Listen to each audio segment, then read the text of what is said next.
Hello and a very warm welcome back to Widowed AF. I'm your host, I'm Rosie Moss. Joining me each week, I bring you a story from the coalface of widowhood. And today I am delighted to welcome Jess Herrick to the podcast. She's down in Bristol. Hello Jess, welcome. Hi Rosie, thank you for having me. Thank you for coming on today. So Jess, as is the kind of the norm for this podcast, I've got your application. We've had a little bit of a chat before the lights, camera, action went on. And I know very little really. I know that your partner Max died at 28. Yeah, Jesus. That's right. And you were 28 too, right? Yes, I was 28. I've just recently turned 33. Oh my goodness. So at 28, you were having to deal with essentially, and you know that on the podcast, it's a widow is anybody whose romantic partner died. So essentially you were widowed at 28. Jesus Christ, Jess. I'm so sorry. Oh, thank you.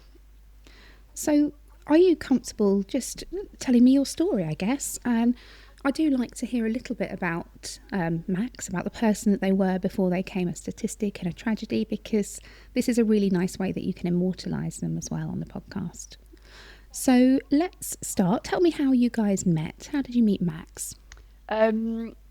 So me and Max actually met at university. So he's from Bristol and then I'm from South Wales, but we both went to Manchester Uni.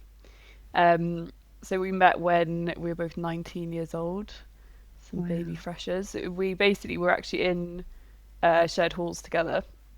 Oh, But so when I first met Max, we didn't get romantically involved straight away. We basically were friends for a few years before anything like that actually happened. But so we were in halls together, and then I remember very clearly the first time I met him because my mum was like, he was one of the only boys that helped us unpack the car. So oh, that is a big mum I know, take, yeah, right? exactly.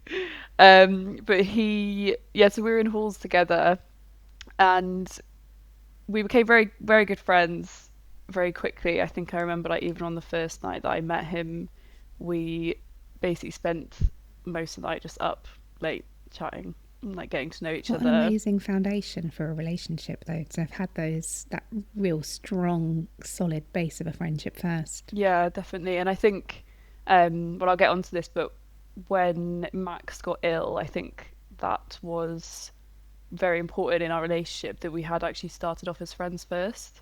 Yeah.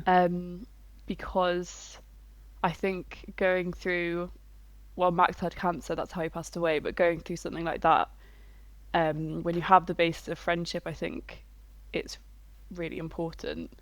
But it was for us anyway. Because you cease to be their kind of romantic partner when somebody's got an illness like cancer. And so to have that kind of strong basis foundation that isn't just about the hearts and flowers and, you know, the kind of more intimate and romantic side of a relationship, I imagine that does stand you in pretty good stead for doing a job that nobody really signs up for. Yeah, definitely. I think being someone's carer as well is, it's when someone has cancer, it's most of the time it's not romantic, it's difficult. No, it's not And pretty, it changes your relationship drastically. So I always think I think that us having a basis of such a strong friendship really helped through that, because it wasn't also just me caring for my partner, it was also he was such a good friend to me as well. So we were friends for, so far as 19, we're friends for a couple of years, and basically there was times where I basically left university because I changed my course, and as in my university course, not my not your course of life. My course of life. Well, I guess it kind of did really in a way, but where did you go to? I like all these extra details. Did you left Manchester? Did you? So I left Manchester. Basically, I was just on a course I wasn't really enjoying, and then I dropped out to change the following year. But within that time, me and Max stayed good friends, but we weren't actually physically in the same place because I went away and then came back. But then within that time, we actually all ended up, me and other friends that I'd met in that short period that I was in Manchester, actually moving in together, and that was also including Max. So I came back to Manchester the following year, And then there was also then a period where he left university actually because his mum passed away. Oh gosh. Um, and again, we still sort of kept that friendship going, even though we weren't actually in the same place. And then we got into our third year at this point, I think it was, and then we ended up living together with still like other groups of friends. And that's basically when we started our relationship. And I think, I don't know, it's interesting to think like if I had stayed at university or if he hadn't left as well, if that would have started earlier or not. I guess I'm not Yeah. really sure, but And if we you can love a man after living in a student hostel. yeah. Well, it was right sort of towards the end of our third year living together, and I remember our friends who we were living with at the time were obviously not very impressed with us, because I think when you're in that, you kind of don't want your friends to just be fooling around with each No, other. you just want to be in your romantic bubble, And right? no, more the other way around. Like they were like, Oh. don't, because they didn't. They were like, don't mess this up. We've got like a nice house Ah, dynamic. I You two need see. to Yeah, they didn't want you to break up and kind of cause exactly, everything to come crashing down. I got it. Yeah, yeah, yeah, yeah, because it yeah. can that can happen and it can all end pretty badly. But luckily, it didn't. And then we ended up staying together. But I remember one of my other friends who was living with at the time. I remember he said that sort of after we'd sort of become official, he said that he always remembered when I guess we were first like hooking up, that he would like hear, not, this sounds like he would say something really bad here, but he could like hear I us was just buckling in. like hear us like up all night but just like laughing. So he Oh, was basically like in one of the rooms, and he was like, oh, I realized that it was obviously probably quite sweet, because it was like you guys were just really wanting to be around oh, each other all the time, and we would just sort of be laughing quite a lot. that's really sweet. Yeah, it's quite And sweet. so, did you stay? So, you're in Manchester at this point, Yeah. and you're living in your shared house, and then everybody comes to graduation, presumably, and you're sort of thinking about where to go next. Did you guys stay living together? So that was actually his final year, and then I had one more year after that. So he moved back to Bristol, which is where he's from. And Max was a mental health nurse, so that's what he was studying at Okay. university. So he came back to Bristol, and then moved in with friends here. And then I had another year because I did a master's up there. So, you did a long distance again. Yeah, so we did. Yeah, yeah. So we did a long distance again, where I was in Manchester and he was in Bristol. Um, and then I basically spent like the final year kind of trying to make my way to Bristol, because I mean now it is I'm actually here right now, and I have a home here now, and it is very much a home for me. Um, and it was Max's home. Like actually, this is Mhm. where he was brought up and went to school and everything. But I really wanted to be able to be here, because I don't know if you spent much time here, but it's a very fun city. Do you know my brother went to university in Bristol, and do you know how many times I went to visit him? None. It's a good city It's if not you get the bad. I chance. know. I know. So yeah, he loved it. He had the time of his life down there. Yeah. Yeah, I I mean, think I was doing really boring stuff like having babies at this point. He went, it's a bit of a party city, is what I would yeah. say. Um, and well, that was obviously not the main reason I wanted to move here. But then, so I got a sort of after I graduated, got a job in Bristol, and then I moved down here to be with Max.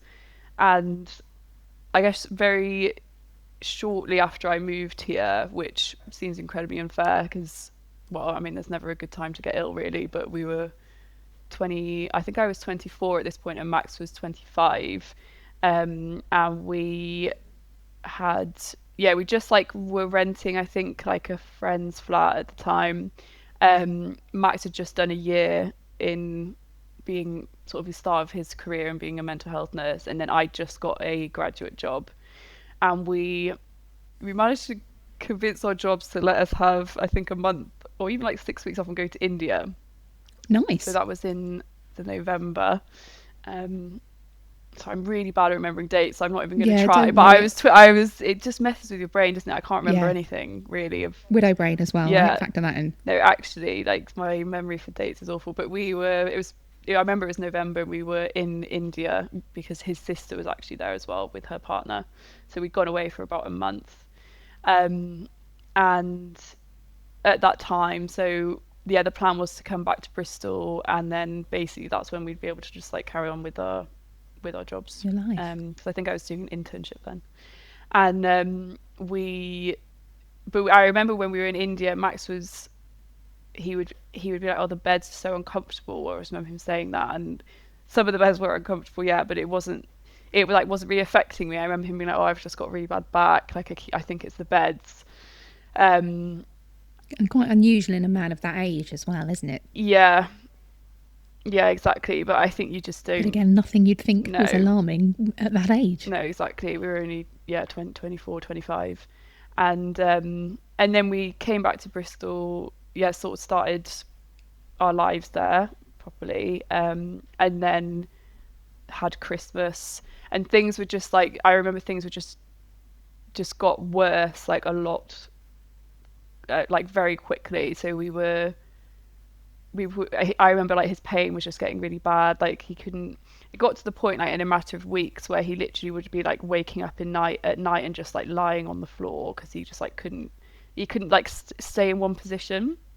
And was it all his back? Yeah, at that point it was just like a really bad pain in his back, and then he started going through having all the tests, and sort of they think it's all sorts of things at the start, and I think especially at that age they not that they don't ever think it's going to be cancer, but it's rare for it Yeah, to be it's not an cancer. immediate. It's not an immediate thing. So there was, he was having scans of various different things, and then eventually, basically, this was probably February time, um, that following year that he was having various scans, and then I remember him going in for like another one and sort of researching about it, and I was like, this isn't good. It's like they don't just give everyone, it's like it's not going to be Yeah. it's not going to be a good thing that's coming out of this basically. But At this point, had cancer crossed your mind? I think I remember cycling home from work once, and you just try and convince yourself it's anything but that. So I remember like Googling all this stuff and being like, oh, it's like, it could be like an ulcer on his spine, Yeah. or it could be Anything, like right? Anything but cancer. but cancer. And then eventually, sort of come February time, because that's around my birthday, um, yeah, he basically got his diagnosis, And and what cancer did he have? so he had something called Ewing's sarcoma. So it's a very rare soft tissue and bone cancer, which is common mostly amongst younger people. But the older you get it, the sort of your chances of survival become like drastically low. I think Right. it's a very well. I mean, obviously all cancers are quite serious, but It's a it's a very particularly vicious one. serious one. And I think there's like a number of things that work against you. It's because it's so rare, and it progresses so quickly as well, and it's really unusual they find it really hard to diagnose because it could be so many different things because it's in your bone and your soft tissue. How was he told? Because this is sometimes a lot of people I speak to, they're told alone or they're told in quite an abrupt way. How did you guys find out? So I wasn't with him initially because he was sort of having these tests a lot, and you're not necessarily there for all of it. No, of And I course not. think they told him at this point though that they they thought it was cancer, but also with a lot of cancers you have to obviously get like a biopsy, or you have to be Yeah. put through a specialist so until they can tell you exactly what type it is. So I actually don't. I'm like really thinking about this moment, but I actually don't. I remember when we got told what type of cancer it was with his doctors. So at that point, he would have been put with a specialist. But I actually don't remember him telling me he had cancer. I think, again, I think maybe it's Yeah. kind of gone out of my brain. But he definitely found out, or would they were fairly confident it was cancer before he had the official diagnosis of what it was specifically. But Can you then remember what his mood was like? How he kind of dealt with that? So I suppose perhaps not. You no, can't remember the note that time. I mean, I remember his friend driving us into the hospital and we would have been with his dad at that point as well. I think his sister was actually still traveling at that point, but when we told her, she came back early to be with us, to be with him. Um, they're very, very close, and then I'm also like very, very close with her now as well. But the point of him actually being diagnosed, I think you get so much information, and the doctors, I mean, well, this is just my experience from it, they talk to you as if it's like, because I imagine they probably have to do it quite a lot. They sort of tell you what it's going to look like, what's the like, what is likely it's going to happen, and they always talk about treatment. So they do make you feel very safe in a sense that it just feels like a normal conversation. Yeah. And I remember them The, sort of saying, this is what's going to be going on for the next year and a half. You're going to have, um, you're going to have about a year of chemotherapy, radiotherapy, and then if we shrink. So at this point, he'd had a biopsy and had a tumor on his back. It was on his spine, but they didn't think it had metastasized. Like for people that don't know what that means, not everyone knows what that means. But like spread into his bones or like his lymph nodes or anything like that. So at that point, that's like a good outcome. so there's some hope at this point. You're thinking this is going to be a really shitty time for both of us. We're going to have to buckle in and really kind of dig deep to get through this. But, and I guess I'm really hypothesizing here, but I can't imagine that these two young people are thinking, I'm going to die. He's going to die. Yeah, I don't think I did at that point. I think we knew it was bad, and I was very reluctant to go home and Google loads of stuff though, because I think it's I must have done at points. I think I must have looked into it at points, but it's quite Quite scary. terrifying, of course it is. Yeah. And I think, but so the doctor sort of like laid out this plan, and yeah, then so if the tumor had shrunk enough, you then would have surgery. And I think because he at that point we were given hope, it was like what we wanted to do was just get through that year and a half, and that, like you said, that is what I thought. I was, like we just got to get through this, and then things will just be okay afterwards. And you're never told that that's going to be the case, but once you're sort of given this plan, you're like, well, that's just what we're aiming for at this point. Yeah. And you'd be clinging on to the fact that he's young, fit, well, a lot of bargaining, a lot of thinking about what else could this be. And really kind of that disbelief that kicks in when you hear something like this. Okay, well, this is the terrible outcome, but that's not going to be us. And so many people, kind of rightly so, because who wants to give up? We cling on to that hope. When did things start looking less positive? The prognosis start looking a bit kind of bleak, if we like. So basically, then what happened over about a year and a half, probably a bit less than that. I actually think it was about a year. So Max would have started treatment then in like in the February, like I said, until the following year, and that involved intense chemotherapy as well. Like I was saying, I remember them sort of saying that this is not like going to be, not that, again, none of it's like a walk in the park, but again, people who don't know about chemotherapy, some of them you can even like take in tablet form. But for Max, he had to basically go into hospital for 5 days. So he was an inpatient. He was constantly on a drip, and then would basically have a week off where he would just be.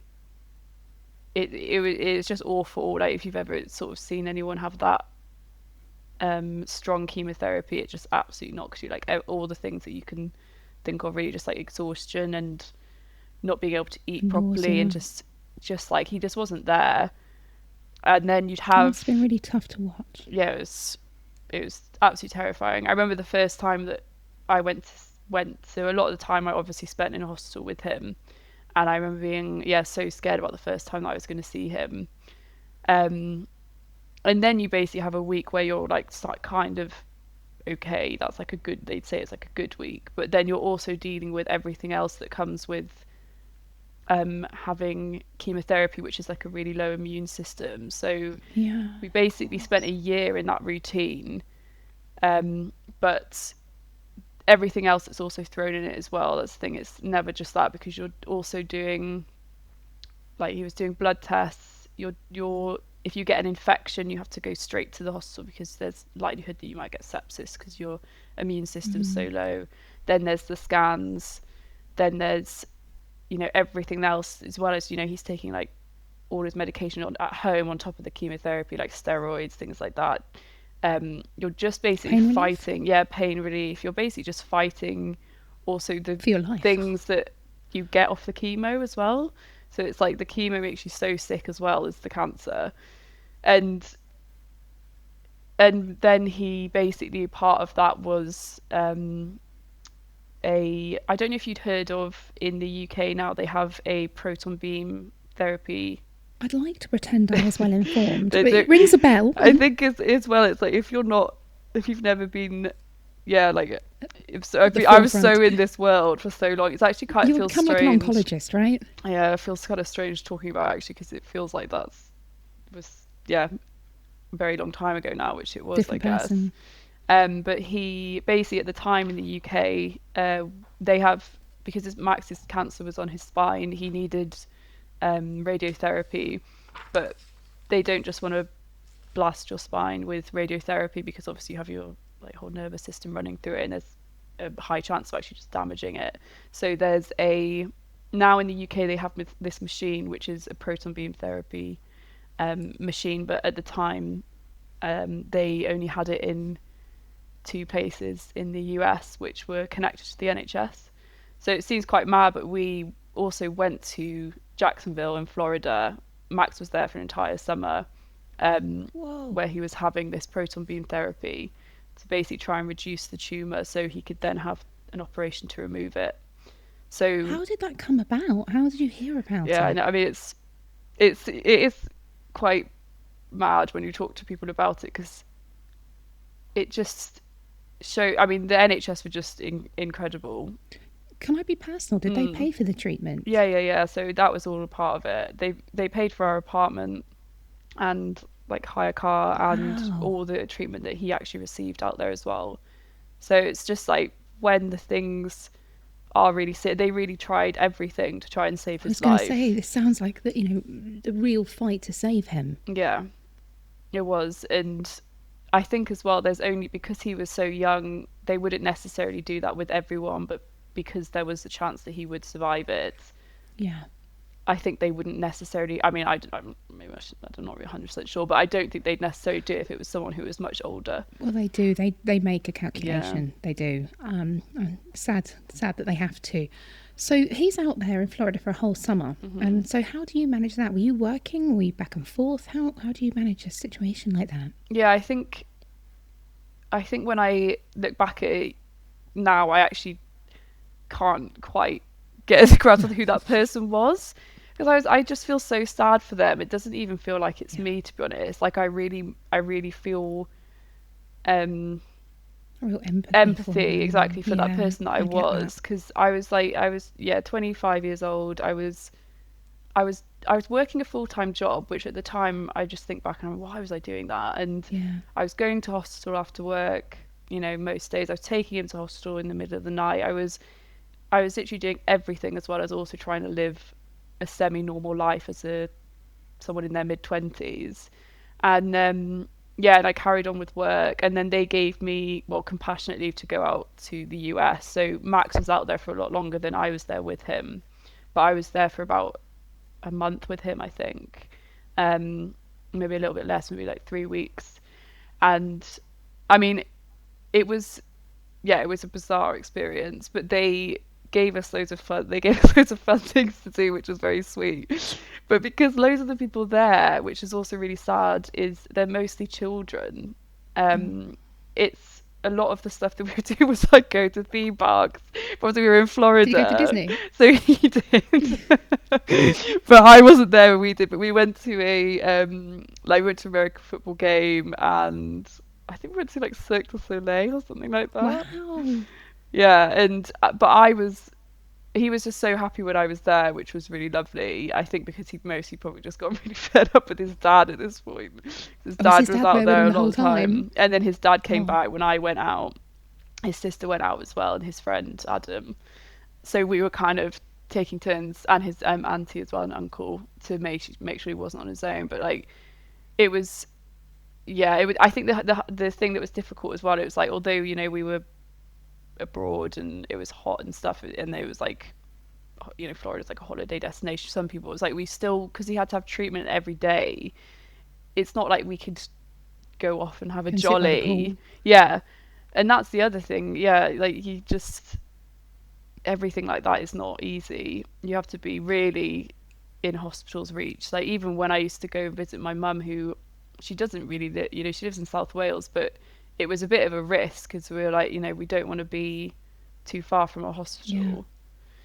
So yeah, then he basically came back after that summer, and had surgery, spinal surgery in Oxford, which it was, I at the time that was one of, I think, the biggest challenges for me, because it was just absolutely terrifying. Like he basically God, the had thought of it.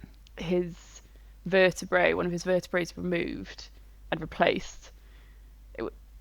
Which I Proper mean, scary stuff, that, isn't it? it's absolutely terrifying. And they, Did they think he'd be able to walk again, or were they talking about limitations on mobility? yeah, so this is the thing that we basically went in. So we went and spoke to the spinal surgeon, and this I remember very clearly because I remember just being absolutely terrified. And he, yeah, listed all the things that might go wrong, and you're then meant to sign something, Yeah. obviously, just to be like, yeah, this is fine. And it was just me We and won't Max. sue. Yeah, I mean, and it was just me and Max at this point, like 22, 25-year-olds, basically Looking for the just grown up. looking for the grown up. That's exactly what Mm. it was. I remember him turning to me being like, should I sign this? And I was like, fucking no. I don't know. Like, you have to. That's the thing. It's like, it was like we were just on this. I remember it feeling, it just feels so out of control, and like it's rolling, it's like rolling away from you, Yeah. and but you know that you have to, like, that you have to do it. And this is the thing, this is how I felt. So even in his, how he felt, just he You was can't just begin to imagine, terrified. can you? And but they were again amazing. I can't speak badly about the NHS at all. They just did everything they could, and it was a major surgery though that lasted for about pretty much almost the maximum time that you can even legally do it. It was about 20 hours or something like that. Jesus, do they? Right, this is off No, topic, go on. but do they swap surgeons in a surgery like that? So this is the other thing, that this surgeon, there's only two surgeons in the UK that perform this operation. So I'm like, they should never be allowed on a plane. They can't fly together. Ever. Yeah. So I mean, maybe they have more now, but at the time it was, yeah, there was just two of them. So, but he's the main surgeon, and then they had obviously like the surgical team. But I remember them saying before he came in, they were like, "You're the only person that we're operating on today. Like this is like the whole." We've cleared the decks. Yeah, it was just everyone. Bloody hell. And the worst thing about it, it was actually torturous. When I think back at it now, they tell you that they'll call you when he's out, but they say the surgery can last anywhere between like 15 to like 20, well, the legal amount that you're allowed to work, which I think is like maybe like 18 to 20 hours or something like that, you're actually allowed to operate. And they said if it goes over that time, they just keep him under, and then the surgeon has to go and rest and then come back. And come back again. So it could have lasted for days, where you just don't get to see him. Oh my God. You kind of imagine it, can't you? The operating theatre, and everybody just sort of downing tools and going for a coffee and a wee. Yeah. And then coming back, washing their hands, and then coming back in again. And I've just never going to heard sleep. of that. Yeah. Yeah. And that you wouldn't want somebody operating on you after 18 hours, would you? I know. It is. Yeah. It's quite amazing, and how really. did the surgery go? So well. I think I remember. Yeah, I remember him. I remember going to this was I remember going to see him, so they took him to ICU afterwards, just because, but that was like expected. That wasn't a Yeah. surprise. But they actually have him up. They have you up walking, really soon afterwards. It's After spinal yeah, surgery, God, you'd think you'd be laid flat and sort of, not able to move an I inch. know. And Gosh. and I don't know if you've ever had to be to ICU, but it's also again really a really terrifying place. Mm. And yeah, I remember sort of just sitting there with him when he was like coming to. But obviously, you've just been at, would have been under for probably almost a day, so he was just pretty out of it. And it's just, but you have your own nurse next to you, so he had this person just looking after him the whole time. But he was just like completely, I think, he was just completely out of it, and it was just a really terrifying place. Um, and Did you allow then yourself to feel any relief or anything at this point? I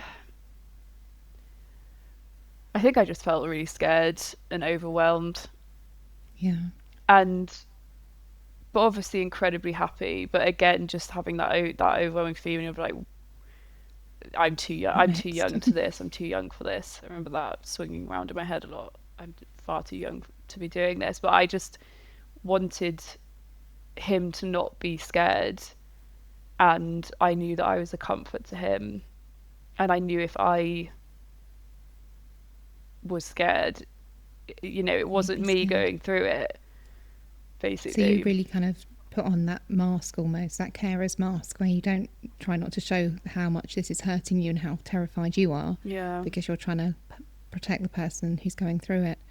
That's a really brave thing to do, and it's tough. It's really tough on a person to do that. Yeah, exactly. I think also, I think people who weren't in it all the time found it obviously like incredibly shocking at points when he was probably deep into having chemotherapy or had just come out of hospital and things like that. I think I remember some of his friends talking to me about it now, being like, I was less, I guess, less like shocked by it because I'd Yeah, just because been you're through living it so every much day. already with him. But I remember I think even my sister had come in to visit him in hospital, and like I was like, yeah, I have to laugh because it's so horrible. I was he was like having drainage from, like, let's say like from his lungs, from It's when from he'd had the somewhere. operation, and I was like basically like walking behind him in the corridor, like holding like these like The gross bottle. buckets, which were like attached to him, like with like liquid coming out of him. We were just like walking along the Oh, corridor. and you must become so desensitized in a way to it. If somebody had asked you Yeah, to do that a couple of years ago, you'd be horrified. But by this point, you're so immersed in this cancer adjacent life that you're leading yeah. that it doesn't feel as shocking anymore. And I couldn't. I mean, I really. I mean, now I don't think I could go back into hospital very easily. But then basically so he finished his chemo, had his final chemo. So that was into that following year, and then they basically just. It's almost like they tell you just like you're free to go, and you're just like, what the fuck was all of that? Yeah. And you do just go, and you just go back out into the world, and you're kind of like, I don't. I just feel You've so just been through unprepared your for personal life. war. And Yeah. how was Max then? Let's just to give me a little bit of a flavour for how Max is feeling now. So he's had the surgery. Is he mobile? Is he having to use walking aids or anything like that? No, he actually, he recovered like incredibly well, and yeah. So I guess like all the things that I was worried about happening was actually fine. But like physically though he still had huge scars on his back, and his like body had changed slightly just from like the scarring and different things like Mm. that from how they had operated.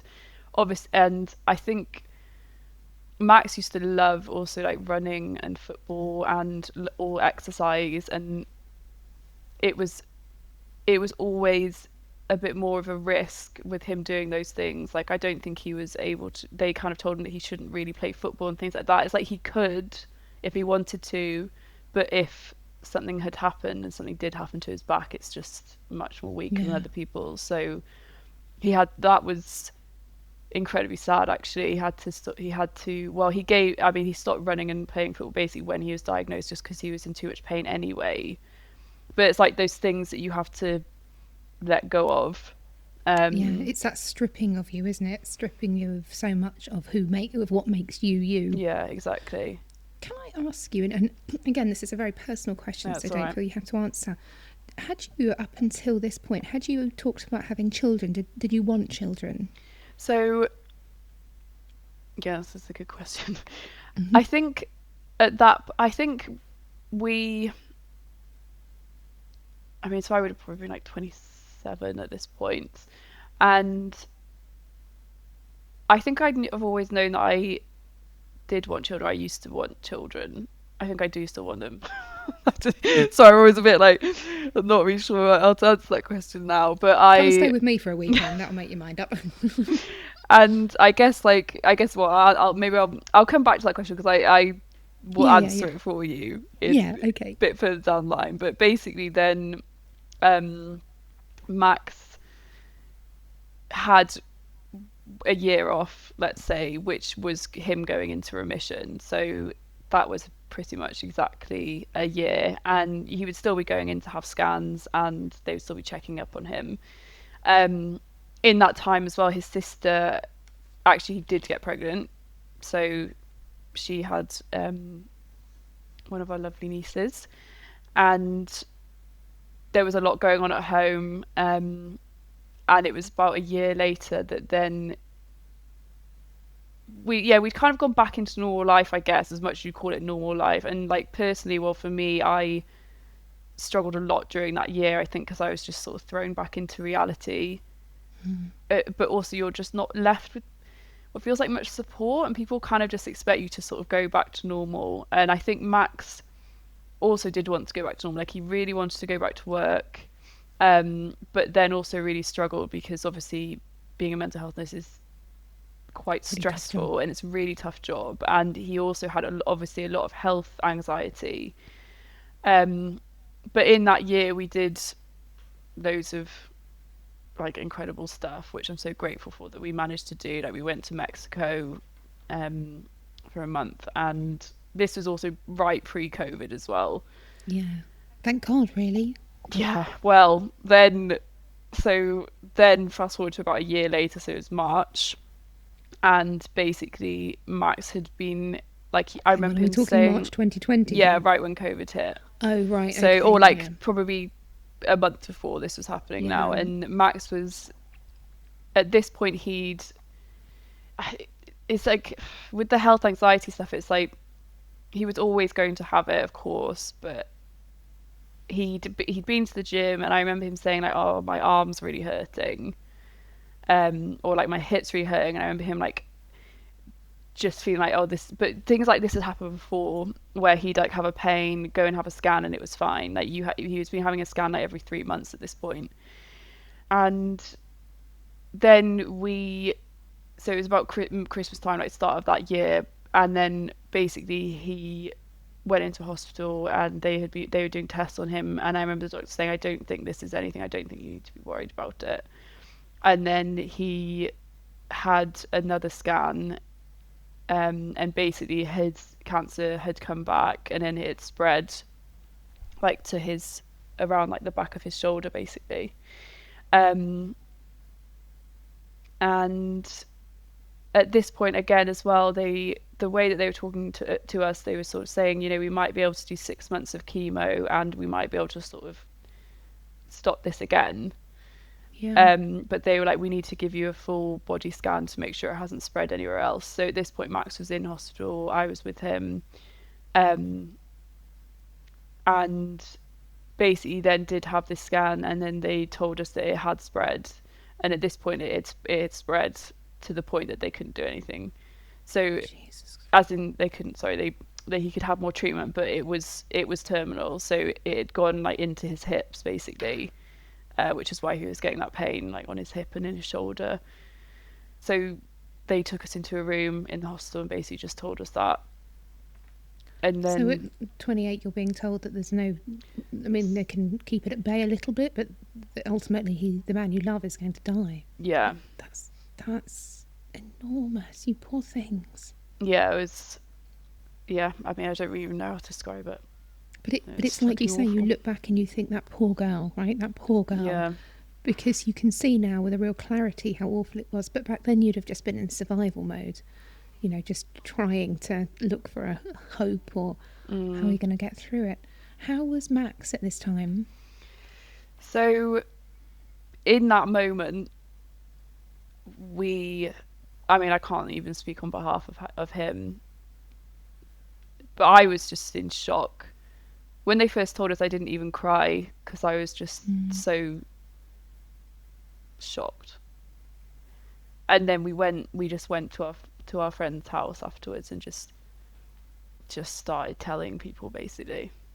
And that was when, so the going back to your question about whether we were going to wanted to have children, or were thinking about it. So I remember after Max had finished actually the first sort of round before he relapsed, and he wrote me a card which said something along the lines of, this last year has made me realize what an incredible mother you will be.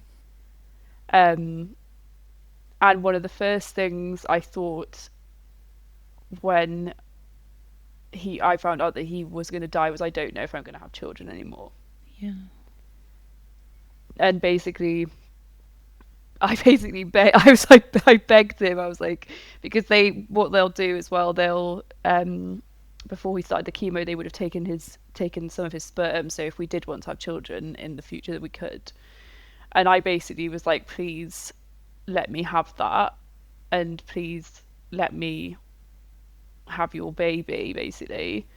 Wow. And then he was basically like, no. Which I think he was. I've spoken to my friends about this before, and I think I think he was trying to protect me and my future, I guess, because I think, at the age of 27, 28, if he was dying within that year, I was pregnant, having his baby. Yeah. Knowing, and also it's like, as much as I wanted that for myself, for Max, that would have been absolutely awful. Like having to sort of... And I know I've spoken to people who have used their husband's sperm and gone on to have children. I think maybe I've only spoken to one on the podcast, but I know somebody else personally. And it is an enormous decision as well, because you are, if you like, willingly giving that child that immediate... I don't want to say disadvantage, because I don't know if that's fair, because some kids have got terrible fathers anyway, haven't they? But you are putting that grief, or the child is being born into that. And, the children that I've met through, they've all been amazing, but it's a big thing to do, to raise kids on your own. I wouldn't have signed up to do it. But that must have felt like secondary losses, right? Not only are you going to lose the person you love, the future that you've been planning and hoping for, you're also losing your opportunity to be a mother to his children. Not necessarily to be a mother ever, because things change, but to have his children. And that must have felt really... Well, we talked earlier about kind of stripping away the things that you love, that cancer does. And this is another thing being stripped away from you. Yeah, I think I always say this, that I think the thing with partner loss is, when everyone else lost Max, it was like they lost him in the present state. Like they lost him as a friend, and a brother and a son, but it's like I lost him, but also I lost everything else I was supposed to have with him. Yeah. Like the opportunity to have children with him was taken from me. Build a life together. You were standing on the sort of precipice of your lives together when this all happened. You hadn't had chance to do it yet. Yeah. Some real cruelty. And I think I actually struggle with that more. Maybe this makes sense, but as I've gotten older, it's something that I struggle with more than I actually did at the time. I think maybe because I guess I've spoken a lot about what things were like when he was alive, but I guess it's probably good to speak a bit about what things have been like after he died. But I think, I struggle with that more nowadays. I think because more of my friends are having children, and because I'm more in that space. I guess you might have seen what a cesspit the dating world is out there. Yeah, that as well. Doesn't help. So tell me, if you're comfortable doing so, can you? I feel like I'm whistle stop touring you a little bit, No, but fine. just tell me a little bit about what happened at the end, how he ultimately died. Yeah, so within that time, yeah, so he'd got his terminal diagnosis and COVID then hit literally a month later, which is fucking mental. So I don't know if I'm allowed to swear on this podcast. I feel like I've been doing It's it quite a corporate as lot. fuck. You're all good, mate. Don't worry. Oh, good. Yeah, crack on. So yeah, so it was, I mean, that in itself was just, it was, it was a lot. And You guys had just got you were just kind of getting your life back a bit, and then you've had this terrible news, and you'd probably be thinking, right, let's go and do some yeah, amazing things while we've got time. Oh shit. exactly. So that was, I think, I have very mixed feelings around that time because we did have all these plans to do these big things, but I think from my experience of knowing someone who's going to die and also knowing friends who have also lost their partners, a lot of the time people think that when people are dying, they're going to want to do all these like grand Bucket things. list. And Max was like, I actually don't give a shit about any of that. I just want to Yeah. be with my friends and with my family. Yeah. Just with the people that love me. And Yeah. that's what we did. And I think I actually might have said this incorrectly when I said this earlier, but at that point, yeah, Max's sister had the baby at that point, so we spent a lot of time with them. I think the things that were challenging were not when you were having to do the like only have like certain people that you could hang out with. I can't remember what it's called. What was it called? Oh yeah. Like you're bubbling. That's Bubble. it. Yeah. Yeah.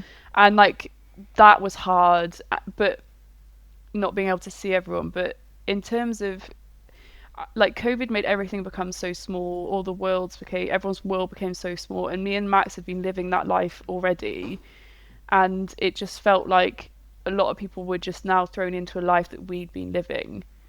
And although obviously COVID was awful for so many reasons, it also just brought his friends back home and back close to Yeah. him. And I think if it hadn't have happened during that time, everyone else would have been off living their lives and we would have been living that life.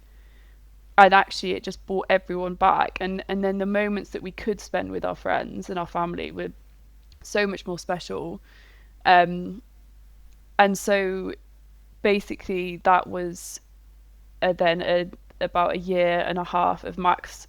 They had gave him as much treatment as possible. Basically they try all the different chemos and things like that until it basically just stopped working, and then he just got ill very very quickly. And they basically said, we could, it got to the point though where he basically was walking and was well, and the next week he basically couldn't walk anymore and it was in the hospice in Bristol, and it Wow, literally so was in the really space of like quick. a week. Yeah, but we did actually get, sorry, I should always mention this, we did actually get married in that week, so Oh, do you know I didn't yeah, know no, you we because did you get put partner married. on the application. So you got married in the hospice. Yeah, so we were actually planning. Oh yeah, I put part. I yeah, because I never recorded my Mm. husband. I don't know. I never like got onto that. I'm Didn't not have sure much why. time, Yeah, I did didn't have you? much time. Maybe that's it. Um, but we were basically planning. I guess this is the another thing that's kind of shit about COVID is that we were planning to get married within that year. But we had to keep postponing it because you couldn't have groups, obviously, and everything was stopped. So we basically kept postponing it until we thought we'd be able to have a big wedding, but then that time never came. And we then basically, yeah, just ended up getting married in the hospice like a few days before he died. That must have been incredibly emotional. Yeah, but yeah. Yeah. I mean, like, sorry, you have to laugh about because it's so horrendous, but just like the emotional Did you put roller a white dress coaster on? that was that wedding. Can you imagine? Did you put a full dress on? I would have done. Yeah, yeah, yeah. I had to, Yeah, because you I did. You had did. to Yeah. dress like ready for when we were meant to be doing the proper wedding. Yeah, yeah. He was in a suit, and it was. But what was quite nice is because it was again like I was saying, it was COVID. You couldn't have huge amount of guests, so we were allowed to bring. I think we were allowed 10 or 12 or something. So it just had to be our Really immediate close. family and best friends. and that's who it was. And it was in the hospice is actually really gorgeous, and it had like an incredible garden, and we were just basically sat outside, just got drunk with all the champagne that was meant to be going to our actual wedding, with just me and his friends and our family. I think that's a lot of champagne going to 10 people. Yeah, no, exactly. We just had like we had like an actual bucket of it. Well, I was meant to get married in lockdown, and I'm now divorced, but we'll gloss over that. And we too kept postponing for this big wedding, and we had loads and loads of this sparkling wine from a vineyard near here. And back then I used to drink, and I can just remember, just another bottle, because you're just going through this stuff like there's no tomorrow. But how beautiful that you were able to do that, because there is something quite symbolic as well of getting married when things are so bleak. It's like a real kind of public commitment of your dedication to each other. I think it's really special. Yeah, I think we also just, I'm trying to think when we decided that we were going to get married. I think it was when he was diagnosed terminally, but I think we also wanted something like it also helped us through, I think, the worst times, because it helped us focus on something that was meant to be good. And even though it didn't happen in the way that we meant it to, it was still really lovely. And yeah, I definitely don't obviously have any regrets. And when he died, were you able to have a proper funeral, or did you have to have one of these horrible, very tiny ones? So when he died, it was July, and at that point we basically had a place where there was a chapel but also an outside bit. Right. So we actually were allowed to do as close to what would have been like a proper funeral. So we had certain people, I think maybe still the 30 inside, but then everyone else just stood outside so they could... Like Wimbledon, everybody up on the hill? Literally, with actual screens as well. Was it? Yeah, because that's the sign of a loved man, isn't it? Yeah, I mean, there was a lot of people there for sure. Yeah, and doesn't it make such a difference to you? I never thought it would matter to me that much, but there was something really powerful about looking back down that church and seeing how many people had come. I think that again, don't really remember it, but my brain's absolutely... That'd be the champagne. Well, there actually was champagne there as well. But I mean, it's just such dark humour. But I had all the booze there that was meant to go to the wedding. Yeah. Crack open so the wedding we just food, had it at not? the funeral. Yeah. And did you put your dress on? No, I did not. But I did actually wear a nice dress. I didn't wear black. I wore like a blue dress. I remember that. But I think I have mixed. So the funeral, I actually said I said something at Max's funeral, and I think at the time I was just like so in the throes of grief, and I had no idea what was going on really, and I pulled together I just felt like whatever I said was never going to be enough, and in that moment the things that I said, I just feel like I never did really enough. I didn't say enough. So I feel a bit weird about the funeral sometimes, because I think I feel a lot of sadness around that moment. But the weird thing is I don't even remember what I said, but I remember thinking, oh God, people are going to think that I just don't really care. But because I was like a robot. People don't say anything. That's it. But I was just so robotic and so much, I was just absolutely traumatized. Like nothing really important was coming out my mouth. But also, you know how it is sometimes, you can just talk about it like it's someone else's life. Yeah. And I think I was talking about him, but I just always remember afterwards sort of feeling like, oh, I wish I would have said more. But I think at the end of the day, with me and Max, the way that we loved each other was so much through the things that we did, and it wasn't defined by the short thing that I said at his funeral, because it's like the years that we spent loving each other and caring for each other was really what defined all of that. Yeah, of course. But so that was the funeral, and then I think we all went out afterwards, like me and his friends had a bit of a party afterwards, which some people might find very weird. But... No, I was the same. People came back to mine after the pub, and my mum and dad were quite concerned about my drinking, and rightly so. But that night, my mum sort of said, "You've got a free pass. Yeah, we'll look after the baby. You've got a free pass." And 3 a.m, drunk as a skunk, and we're crying and we're playing music, but there is something cathartic about it. Yeah, definitely. Yeah, I feel the same. Now, I want to know a little bit about what it's like being widowed at 28. because I was 37 and I felt completely out of my depth. I felt like you said earlier, I was looking for the grown up. I'm still looking for the grown up, but I was at least in my late 30s. You know, I'd done a lot of living, I suppose. I'd had, you know, nearly 20 years with Ben. But for you, you've had this life snatched away. You're 28. Your mates are presumably getting married, having babies, careers. How did you fit into that world as a very young widow? Yeah, I think, if I'm perfectly honest, within the first year, I was. I don't know if like how if other people have always felt like this, but I know grief is always very different for other people. But within the first year, I like basically thought I was fine. I remember being like, "This is fine," and I remember, I remember being like, "Oh, this is gonna be all right." And like I remember thinking reasons. I was like, "Oh, it's because I knew that he was ill for so long," and "Oh, it's because of this," "Oh, it's because of this," and basically I'd actually quite quickly after Max died, not planned on, but entered into a new relationship, and we then broke up pretty much a year after Max had died. Around that time, we were only together for like, I think it was about 10 months or something. But after, I think when I think back at it now, because I went from losing Max and then I guess having someone with me, Distraction a little bit, and also just comfort. Like if I was crying in the middle of the night, having a body next to you is actually really nice. Or just having someone, I just did not try and give myself a moment to really, I guess, process it. And then I guess, so fast forward a year, it was coming up to a year to Max's death, and me and my partner at the time, he broke up with me at this point, and I won't go into too many details, but it was not good. And Did you find that a lot of your grief came out? Yeah.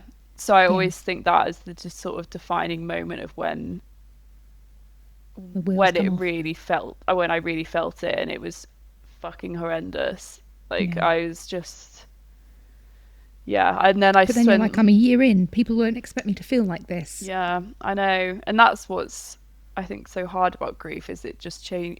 It's never the same for everyone else, and but I think people do say, I hear people say, the first year is when everyone's there, and then people start to turn, like, disappear a little bit, and that is how it felt. And then also I was sort of dealing with all this loss all over again. And yeah, it was pretty awful. But I think, so then I've been single since then. So sorry, you weren't actually necessarily talking about how I fit in terms of like dating life, but I guess that sort of ties in together. No, it's bloody interesting, so thank you. I think I think then it was less hard, at that point, maybe where I wasn't even, I think maybe I was probably 29 at that point. I think what's been so hard with grief for me is there's been sort of different things that impact you at different stages, and it's never always the same thing. So it was like, now, like kind of like I was saying about now, I think more about what things would look like if me and Max would have had children, and that feels so, I feel it so strongly now, and it's like this new thing that I'm finding it hard to deal with. And it's like, now I have, the grief, and then there's also this new thing that I also have to try and get through.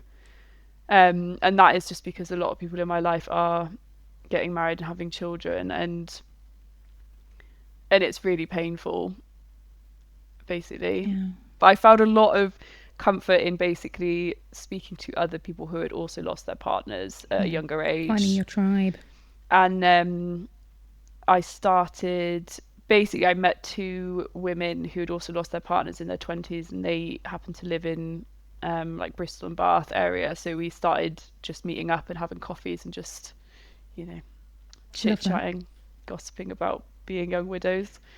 Yeah, and probably talking about things that people wouldn't expect young widows to talk about. I bet it wasn't all crying into your cups of tea. I bet there was some scandal as well.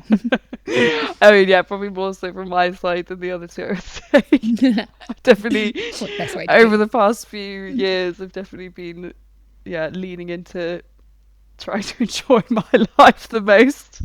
But why not? You've got so much living to Yeah, do. this is Your true. life was put on pause for so long. Yeah, I think So that's it. you've started two groups, haven't you? Tell me a little bit about these. Yeah, so I started yeah, so off the back of meeting these two women, Grace and Rachel, we basically bonded very much over, yeah, having that. Mm, there's just like a real lack of understand. There's a real lack of young widows out there, but obviously that's a good thing.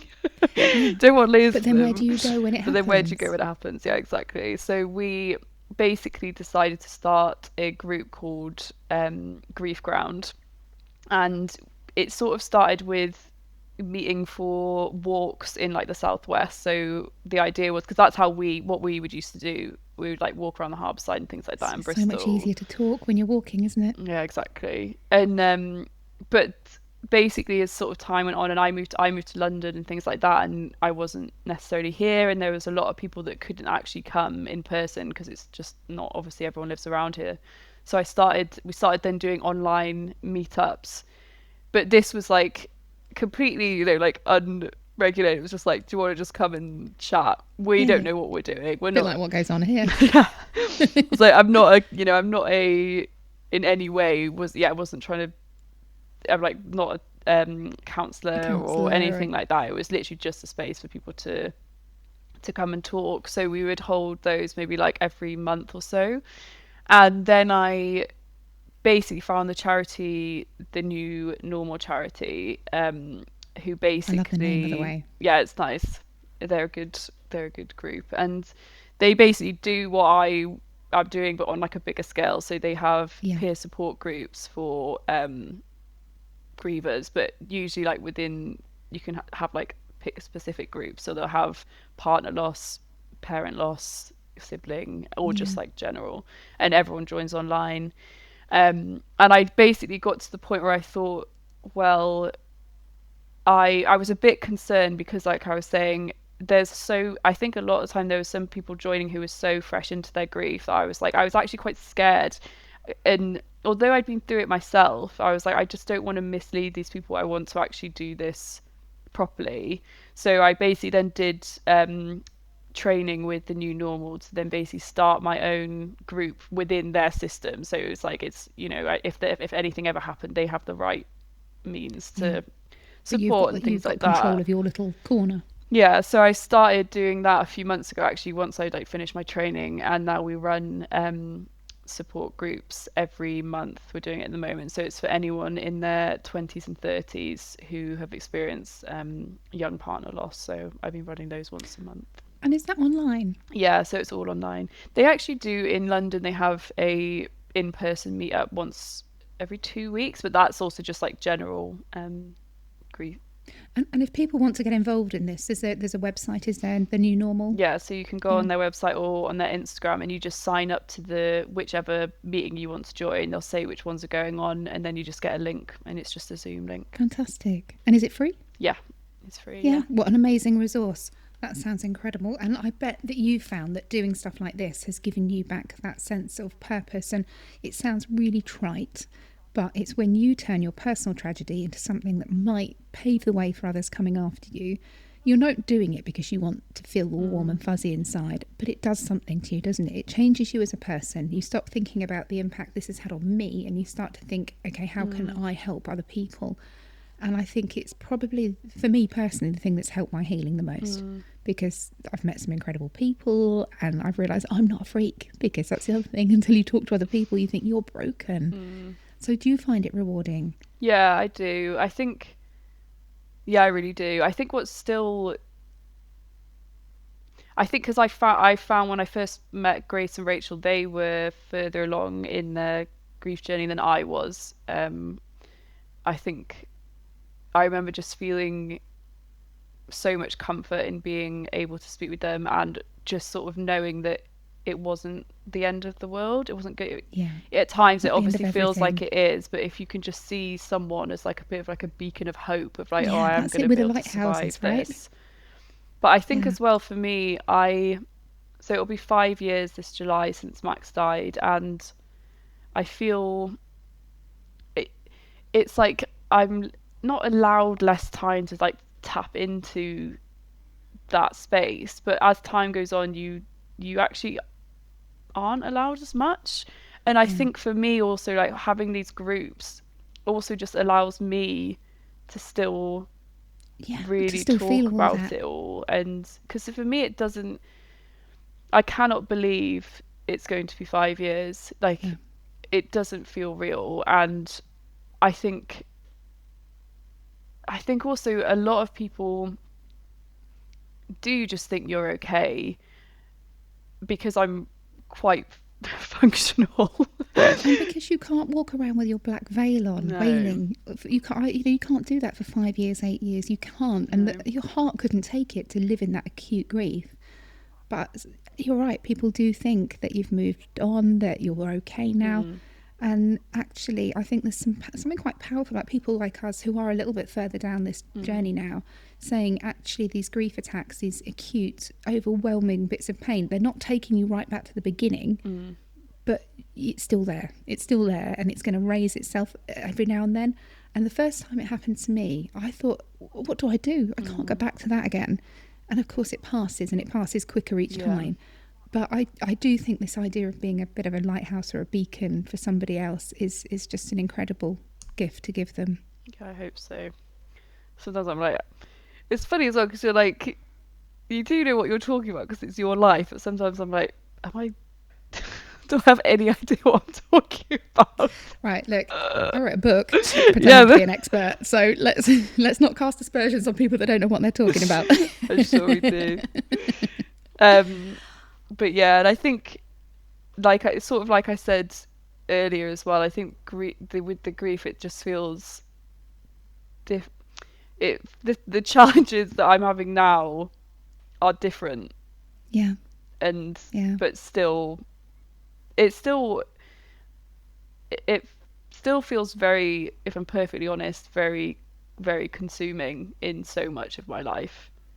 Like I don't know if I don't think a day has gone by since I haven't thought about him or had like a moment of sadness around it. I find it's just less likely to knock me to the floor. Yeah. Like I can feel that wave of sadness, and I can maybe have a cry, maybe carry on. Whereas before it would have knocked the wind out of me completely. Exactly. Like now I can go to work. Yeah. Or try to. Yes, I've ended up working in grief, so I'm just immersed in it all the time. But I love it. Jess, it's been really amazing to talk to you today and to have this real perspective of somebody who went through such an enormous trauma at such a young age. The age that you were. Some of the guests I have on the podcast, they're talking about breaking this earth-shattering news to their children who are the age that you were when you're having to be that grown-up in the doctor's room dealing with all of this. And I think that can't be underestimated, how much toll that must have taken on you and how much of your youth, your wild times that are stripped away from you, as well as losing your love, your husband, your husband now. Yeah. So I'm really grateful to you, and I think that quite a lot of people will get an enormous amount from this episode. And I will say that if you have been affected by it, you can reach out to me. And are you happy for people to message you directly, Jess? Yeah, that's absolutely fine. What's your Instagram? Jess_Herrick. Herrick, Herrick. Yeah. Yeah, I'll tag you in this as well. And I will put notes to where people can find the new normal as well. Yeah. I'm really gutted I didn't think of that name. That's amazing. But for now, I'm going to love you and leave you. And just finally, just a big thank you. Is there anything else you wanted to say before I switch off the microphones? No, I think that's great. Thank you. Thank you for having me. Oh, it's been amazing. It really has. And I think, I don't want to tell you that you're strong, but I feel like we get a free pass in this club. We're allowed to tell each other that we're strong, just that other people aren't. So if you have been affected by today's episode, you can reach out to either me or Jess. But for now, you look after yourselves out there. I will be back with you next week with another story from Widowhood. Lots of love to you all out there. It's bye from me and bye from Jess. Thanks, Rosie. Thank you for listening. If you found this episode helpful, hit follow or subscribe so you don't miss the next one. And if you think someone else may benefit from this, please do share. We'd also really appreciate a quick review. It helps more people find the show.